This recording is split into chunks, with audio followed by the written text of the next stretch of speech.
Assalamualaikum warahmatullahi wabarakatuh. Perkenalkan, nama saya Angga Zikri Firdiansyah. Saya adalah mahasiswa dari Universitas PGRI Argopuro, Jember. Dengan nomor induk 211N10009. Pada kali ini saya akan menjelaskan tugas saya yang berjudul Penjaringan kelompok-kelompok rentan akan ketidaksetaraan gender, disabilitas, inklusi sosial. Sebelumnya kita bahas dulu, apa itu gender? Gender adalah pembedaan, peran, atribut, sifat, sikap, dan perilaku yang tumbuh dan berkembang dalam masyarakat. Dan peran gender terbagi menjadi peran produktif, peran reproduksi, serta peran sosial kemasyarakatan. Baik, kata gender dapat diartikan sebagai peran yang dibentuk oleh masyarakat, serta perilaku yang tertanam lewat proses sosialisasi yang berhubungan dengan jenis kelamin perempuan dan laki-laki. Adapun perbedaan secara biologis antara perempuan dan laki-laki, namun kebudayaan menafsirkan perbedaan biologis ini menjadi seperangkat tuntutan sosial tentang kepantasan dalam berperilaku. Dan pada gilirannya hak-hak sumber daya dan kuasa, kendati tuntutan ini bervariasi di setiap masyarakat. Tapi terdapat beberapa kemiripan yang mencolok. Misalnya, hampir semua kelompok masyarakat menyerahkan tanggung jawab keperawatan anak pada perempuan, sedangkan tugas kemiliteran diberikan kepada laki-laki. Sebagaimana halnya ras, etnik, dan kelas, gender adalah sebuah kategori sosial yang sangat menentukan jalan hidup seseorang dan partisipasinya dalam masyarakat dan ekonomi. Tidak semua masyarakat mengalami diskriminasi berdasarkan ras ataupun etnis, namun semua masyarakat mengalami diskriminasi berdasarkan gender dan dalam bentuk kesenjangan dan perbedaan dalam tingkatan yang berbeda-beda. Kita akan berlanjut ke pengertian kesetaraan gender. Apa sih kesetaraan gender? Baik. Pengertian kesetaraan gender ialah merujuk kepada sesuatu keadaan setara antara laki-laki dan perempuan dalam pemenuhan hak dan kewajiban. Diskriminasi berdasarkan gender masih terjadi pada seluruh aspek kehidupan di seluruh dunia ini.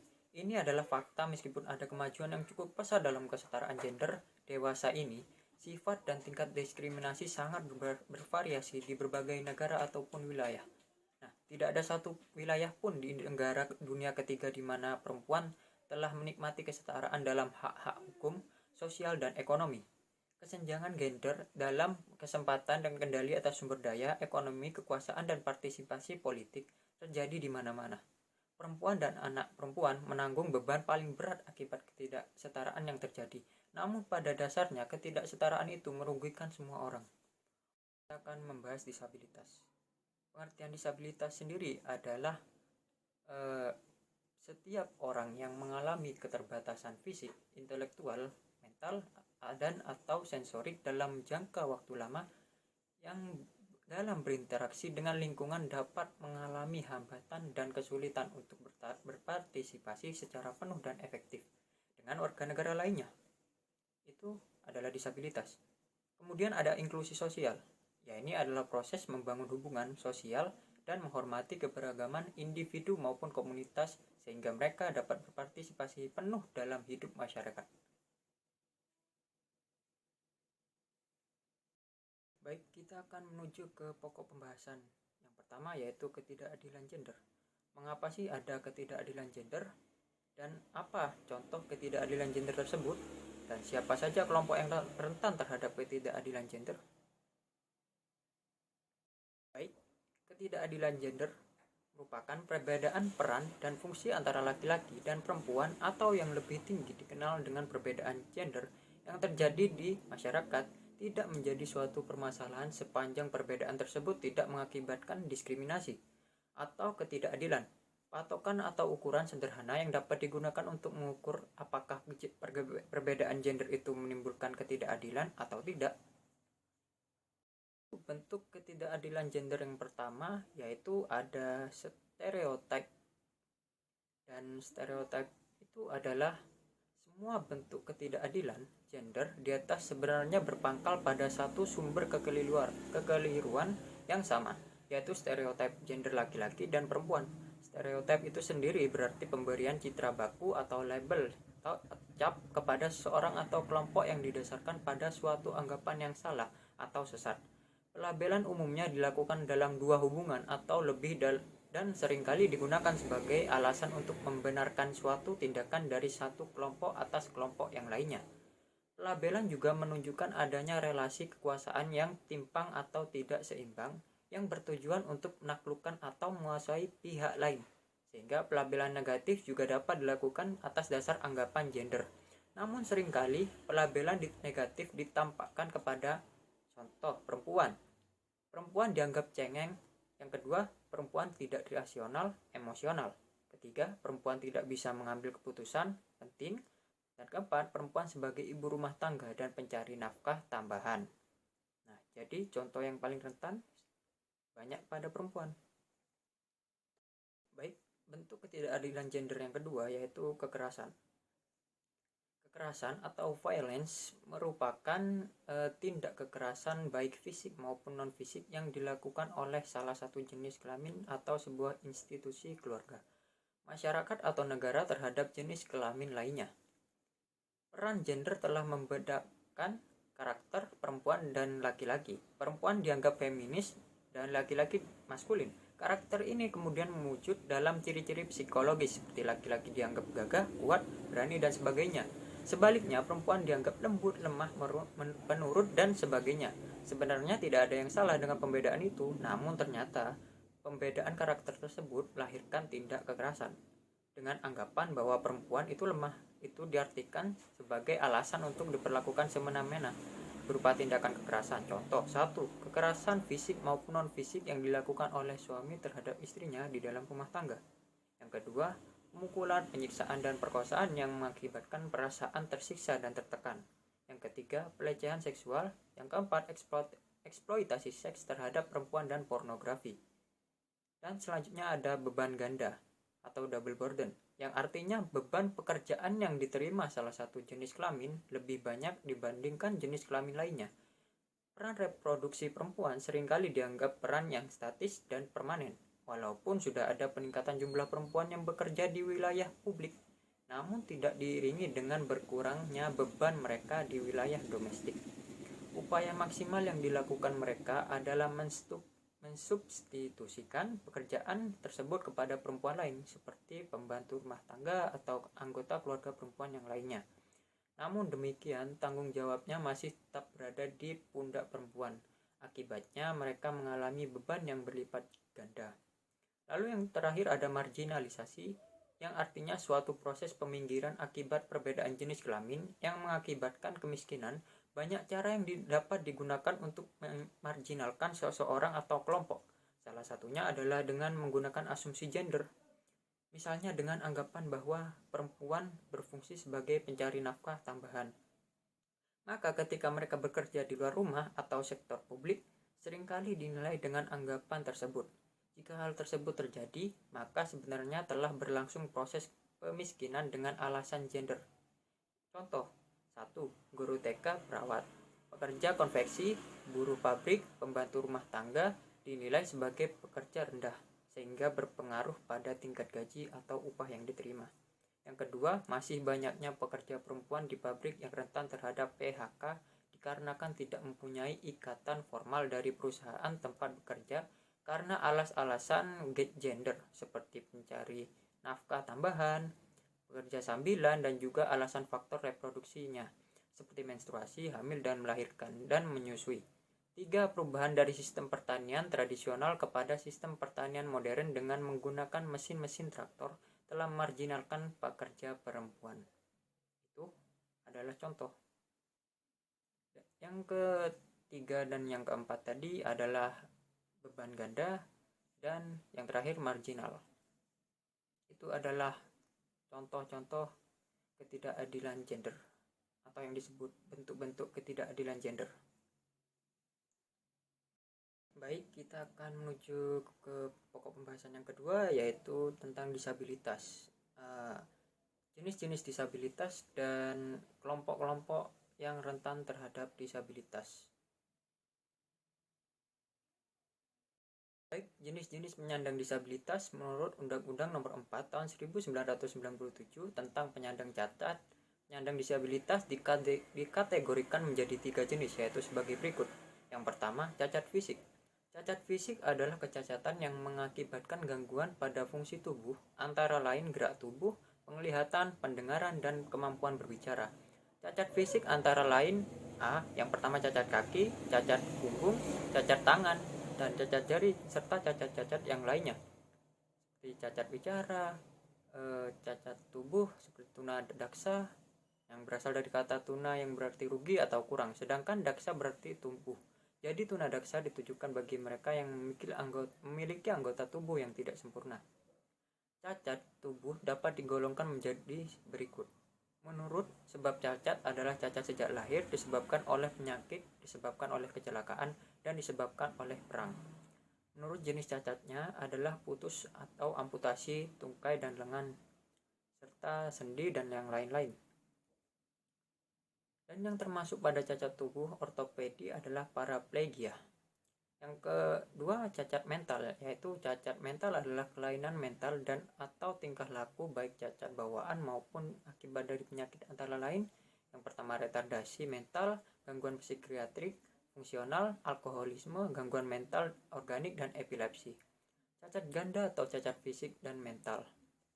Yang ketiga adalah keadaan seorang yang menyandang dua jenis kecacatan sekaligus. Apabila yang cacat adalah keduanya, maka akan sangat mengganggu penyandang cacatnya. Menurut Revani tahun 2013 nomor 17,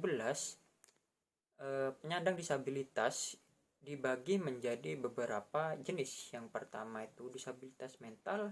Disabilitas mental atau kelainan mental terdiri dari mental tinggi, sering dikenal dengan orang berbakat intelektual, di mana selain memiliki kemampuan intelektual di atas rata-rata, dia juga memiliki kreativitas dan tanggung jawab terhadap tugas. Yang kedua, mental rendah. Kemampuan mental rendah atau kapasitas intelektual atau IQ, intelligence quotient, di bawah rata-rata dapat dibagi menjadi dua kelompok, yaitu anak lamban belajar atau slow learners, yaitu anak yang memiliki IQ antara 70 sampai 90, sedangkan anak yang memiliki IQ intelligence di bawah 70 dikenal dengan anak berkebutuhan khusus. Berkesulitan belajar spesifik, berkesulitan belajar berkaitan dengan prestasi belajar yang diperoleh.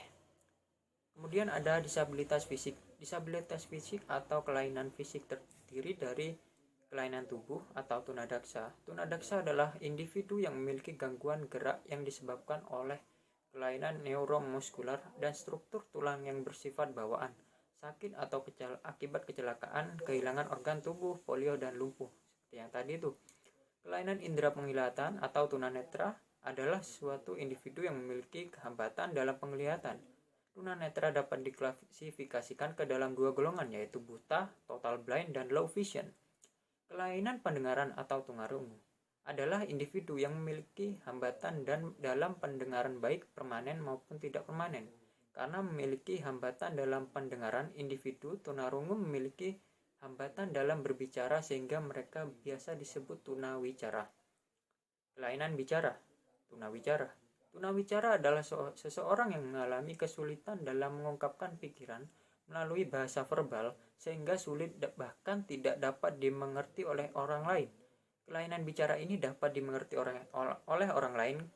Kelainan bicara ini dapat bersifat fungsional di mana kemungkinan disebabkan karena ketunarunguan dan organik yang memang disebabkan adanya ketidaksempurnaan organ bicara maupun adanya gangguan pada organ motorik yang berkaitan dengan bicara. Jadi tunawicara ini bisa kita artikan ya kalau kita mau belajar bahasa isyarat begitu. Dan tidak semua orang dapat memahaminya. Lalu yang selanjutnya itu ada tunaganda atau disabilitas ganda. Tunaganda seperti yang tadi itu penderita cacat lebih dari satu kecacatan. Merupakan mereka yang menyandang lebih dari satu jenis keluar biasaan, misalnya penyandang tunanetra dengan tunarungu sekaligus. Penyandang tunadaksa disertai dengan tunagrahita atau bahkan sekaligus.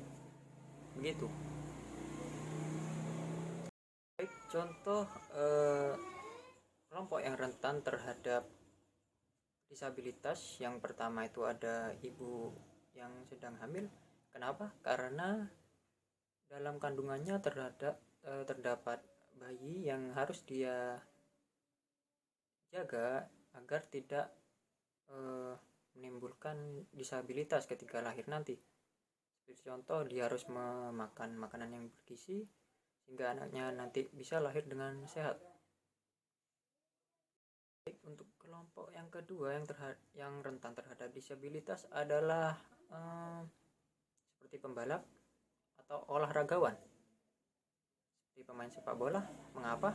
Karena itu olahraga, kita tidak tahu kapan waktunya kita cedera atau bagaimana. Itu adalah suatu musibah ya. Jadi ketika seorang olahragawan seperti sepak bola terkena sliding kakinya, mungkin bisa menyebabkan disabilitas seperti patah kakinya atau sesuatu yang lain, seperti retak, lumpuh, dan yang lain-lain. Lalu seperti pembalap, jika terjatuh, pembalap motor GP ya maksudnya, jika terjatuh maka akan mengakibatkan sesuatu yang fatal, patah tulang biasanya sering terjadi gitu.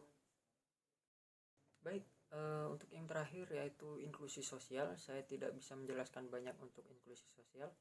Intinya inklusi sosial itu adalah suatu penggabungan dari beberapa kelompok, baik itu individu ataupun masyarakat, dalam meningkatkan suatu perekonomian, politik, dan yang lain-lain. Seperti suatu desa terdapat banyak disabilitas misalnya, dan warga di desa itu tidak meminggirkan yang disabilitas itu, melainkan mereka diberi seperti lapangan pekerjaan atau sesuatu yang lain. Jadi mereka itu sama rata dengan yang lain. Adapun yang lainnya seperti apa ya? Oh iya, contoh yang lain seperti anak-anak pinggiran yang belum sekolah atau yang tidak bisa sekolah, mereka dibantu oleh orang untuk disekolahkan. Itu juga termasuk dalam inklusi sosial menurut saya. Karena apa? Mereka itu kan yang awalnya tidak tahu apa-apa, lalu dibantu oleh orang, dan ini menunjukkan suatu peningkatan ya antara individu yang satu dengan individu yang lain. Jadi itu tadi. Baik, sekian dari saya. Kurang lebihnya mohon maaf jika ada salah kata ataupun salah penjelasan, karena saya kurang berpengalaman dalam membuat video. Baik, demikian dari saya adalah Angga Zikri Firdiansyah dengan NIM 211N10009 dari Universitas PGRI Argopuro Jember, dari Prodi Teknik Lingkungan atau TL. Sekian penjelasan dari saya, kurang lebihnya mohon maaf. Assalamualaikum warahmatullahi wabarakatuh.